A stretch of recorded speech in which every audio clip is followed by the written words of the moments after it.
ఉత్తరాంధ్రను రాష్ట్రానికే ఎకనామిక్ హబ్గా తీర్చిదిద్దడమే లక్ష్యంగా కూటమి ప్రభుత్వం అడుగులు వేస్తోంది. అందులో భాగంగా అనకాపల్లి జిల్లా రాంబిల్లిలో బ్లూజెట్ హెల్త్ కేర్ యూనిట్ శంకుస్థాపన కార్యక్రమం అత్యంత వైభవంగా జరిగింది.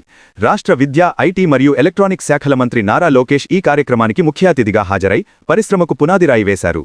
బ్లూజెట్ హెల్త్ కేర్ పరిశ్రమ స్థాపనతో ఉత్తరాంధ్ర పారిశ్రామిక ముఖచిత్రం మారబోతోంది. ఈ సంస్థ ఆంధ్రప్రదేశ్లో సుమారు 2300 కోట్ల రూపాయల భారీ పెట్టుబడిని పెడుతోంది. ఈ యూనిట్ ద్వారా స్థానిక యువతకు సుమారు 2000 మందికి ప్రత్యక్షంగా మరియు పరోక్షంగా ఉద్యోగావకాశాలు లభించనున్నాయి. కేవలం ప్రకటనలకే పరిమితం కాకుండా పరిశ్రమలను క్షేత్రస్థాయిలోకి తీసుకువచ్చి వేగంగా పనులు ప్రారంభించడంపై ప్రభుత్వం దృష్టి పెట్టిందని లోకేష్ ఈ సందర్భంగా స్పష్టం చేశారు.